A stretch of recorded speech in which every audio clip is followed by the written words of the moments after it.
থেকে আমার ভিডিওতে সবাইকে স্বাগত জানাই।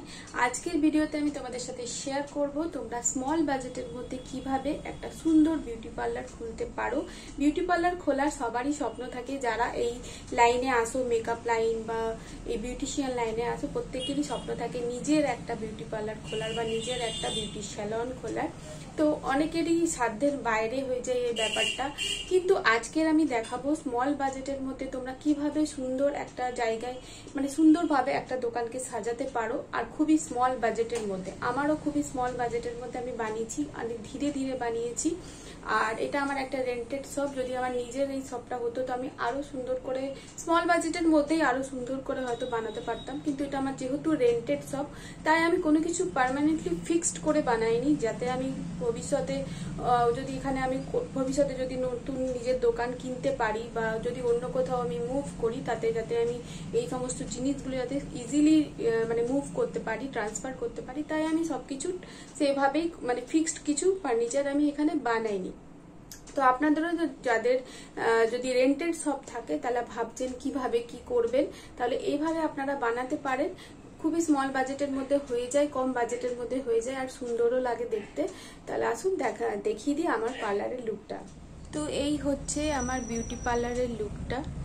তো দেখুন এখানে আমি কি করেছি, দেখুন আপনাদেরকে প্রথমেই বললাম আমি কোনো কিছু কিন্তু এখানে ফিক্সড ফার্নিচার বানাইনি। ফিক্সড ফার্নিচার মানে এখানে আমি কোনো কিছু মানে ওয়ার্ড্রপ টাইপের বানাইনি, কোনো কিছু ক্যাবিনেট টাইপের বানাইনি, যেরকম সাধারণত পার্লারে বা স্যালনে হয়ে থাকে যে ক্যাবিনেট একটা লুক থাকে, ফল সিলিং থাকে, সেরকম আমি কিছুই বানাইনি। যেহেতু প্রথমেই বললাম এটা আমার একটা রেন্টেড শপ, তাই এখানে আমি দেওয়ালের মধ্যে কি করেছি, দেওয়ালটাকে ভালো করে আমি পেন্ট করিয়ে নিয়েছিলাম। যেহেতু এটা আমার 4 বছর পুরনো হয়ে গেছে, তাই আমি মানে কোথাও কোথাও একটু রংটা উঠেও গেছে। তো যাই হোক আবার আমি পেন্ট করাবো। তো যাই হোক এখানে আমি দেওয়ালের মধ্যে, তোমরা চাইলে দেওয়ালের মধ্যে ওয়াল স্টিকার লাগাতে পারো, আমারও এটা প্ল্যানে আছে, আমি লাগাতে পারি। কিন্তু দেখো এখানে আমি কি করেছি, দেওয়ালের মধ্যে দুটো বড় সাইজের মিরর লাগিয়ে নিয়েছি, আর দুটো মিররের সামনে আমি দুটো পার্লার চেয়ার রেখেছি। আর এখানে আমি কি করেছি দেখুন, এখানে আমি করেছি এরকম ছোট ছোট কাঁচের সেলফ আমি কিছু লাগিয়ে নিয়েছি, যাতে আমি প্রোডাক্টগুলোকে এভাবে ডিসপ্লে করতে পারি।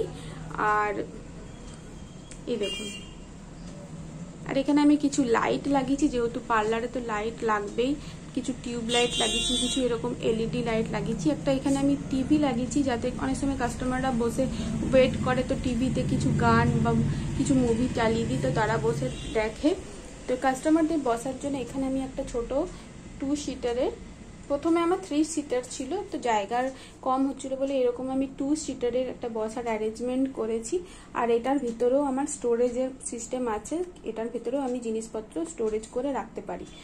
আর এইটা হচ্ছে আমার এন্ট্রান্স পার্লারের, এই দরজাটা হচ্ছে আমার এন্ট্রান্স। প্রথমেই বলে দিই আমার পার্লারটা কিন্তু খুব বড় নয়, 120 স্কোয়ার ফিটের থেকে আমার পার্লারটা একটু ছোটই আছে। আর এই দিকে দেখুন, যেখানে আমার এই এন্ট্রান্সটা ছিল সেখানে এরকম একটা আমি লম্বা শোকেসের মতো বানিয়েছি।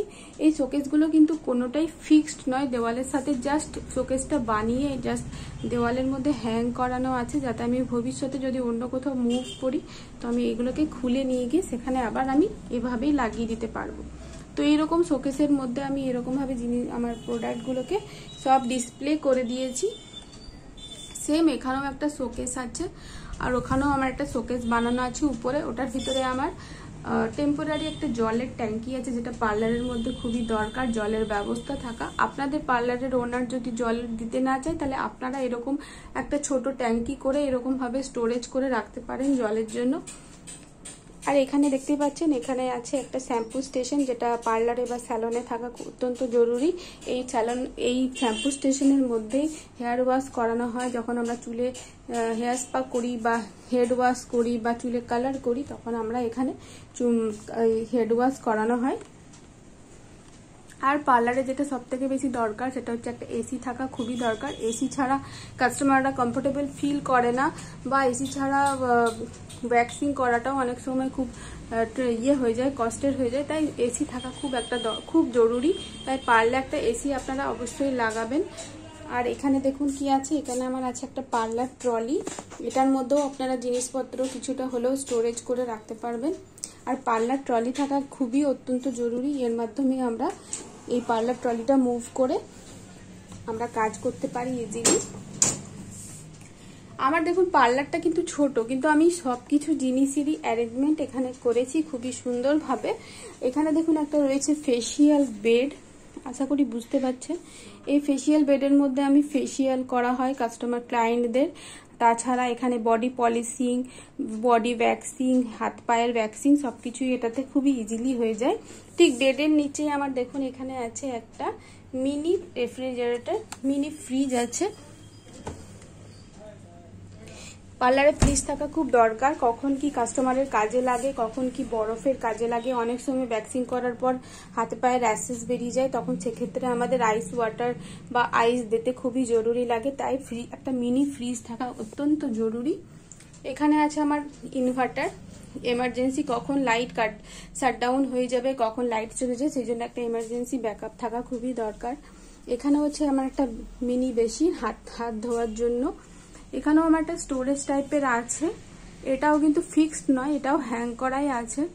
এখানে দেখুন আছে আমার গিজার, পার্লারে গিজার থাকা অত্যন্ত জরুরি। শীতকালে ঠান্ডা জল দিয়ে হেড ওয়াশ করতে অনেকেই চান না, তাই গিজার থাকা খুব দরকার। এছাড়া পেডিকিওর ম্যানিকিওর করার জন্য গরম জল তো লেগেই থাকে আমাদের, সেই জন্য গিজার থাকা খুব দরকার। এখানে একটা ছোট ফ্যান লাগিয়েছি, যাতে এই ঠিক বেডের উপরেই, যাতে কাস্টমারের কমফোর্টেবল ফিল হয়। এটাই হচ্ছে আমার স্মল বাজেটের মধ্যে একটা ছোট পার্লার ট্যুর। আশা করি আপনারা বুঝতে পেরেছেন কেমন, মানে ছোট জায়গার মধ্যে কিভাবে আপনারা একটা বিউটি পার্লার খুলতে পারেন। আর এই দোকানটা না আমার একটু লম্বা শেপের মধ্যে আছে, মানে স্কোয়ার নয়, একটু লম্বা জায়গার মধ্যে আছে। যদি আপনাদের স্কোয়ার শেপের মধ্যে থাকে তাহলে তো খুবই ভালো। তো আমার একটু লম্বা জায়গাটা, তাই আমি এভাবে অর্গানাইজ করেছি। আপনারা যদি চান আমি পরের ভিডিওতে আপনাদের সাথে শেয়ার করব বিউটি পার্লার খোলার জন্য কি কি জিনিস আপনাদের অত্যন্ত জরুরি। বেশি জিনিসপত্র কিনে বেশি ইনভেস্ট করে তো কোনো লাভ নেই, তাই যে জিনিসগুলো খুবই দরকার কম বাজেটের মধ্যে, আর সেই সমস্ত জিনিস নিয়ে আপনি ইজিলি একটা পার্লার ওপেন করতে পারেন। তো সেই সমস্ত জিনিস কি কি, তো সেটা যদি আপনাদের জানার থাকে তাহলে আমাকে কমেন্ট করে জানাবেন, আমি অবশ্যই সেই বিষয়ে আপনাদেরকে সাথে ভিডিও শেয়ার করব। তাহলে আশা করি আপনারা বুঝতে পেরেছেন স্মল বাজেট অ্যান্ড স্মল স্পেসের মধ্যে কিভাবে সুন্দর করে একটা বিউটি পার্লার আপনারা ওপেন করতে পারবেন, তার কিছুটা হলেও আইডিয়া আপনারা তো পেয়েই গেছেন। আশা করি আজকের ভিডিওটা আপনাদের ভালো লেগেছে। আর এই যে এই গ্রিন এটা দেখতে পাচ্ছেন, এটা বুঝতে পেরেছেন, এটা অ্যাজ এ ব্যাকগ্রাউন্ড হিসাবে ইউজ হয় যখন আমরা কোনো চুলের কোনো কাজ করি, যেমন হেয়ার স্ট্রেটনিং, বোটক্স, কেরাটিন, এসব গ্রিন ব্যাকগ্রাউন্ডের মধ্যে না খুব সুন্দর লাগে। আর কোনো ব্রাইডাল মেকআপ বা পার্টি মেকআপ, রিসেপশন মেকআপ যখন আমরা করি, এই গ্রিন ব্যাকগ্রাউন্ডের মধ্যে খুবই সুন্দরভাবে মেকআপ লুকটা ফুটে ওঠে, তাই এটাকে আমি অ্যাজ এ ব্যাকগ্রাউন্ড হিসাবে ইউজ করি। আপনারাও চাইলে এরকম একটা গ্রিন ব্যাকগ্রাউন্ড লাগাতে পারেন নিজের পার্লারের মধ্যে। তো ওভারঅল এটাই ছিল আমার পার্লারের লুক, স্মল বাজেট আর কম জায়গার মধ্যে। আশা করি আজকের ভিডিওটা আপনাদের হেল্পফুল হয়েছে বলে মনে হয়েছে। যদি ভালো লেগে থাকে অবশ্যই চ্যানেলটা সাবস্ক্রাইব করতে একদম ভুলবেন না। দেখা হচ্ছে পরবর্তী একটা অন্য ভিডিওতে, ততক্ষণের জন্য ভালো থাকবেন, সুস্থ থাকবেন।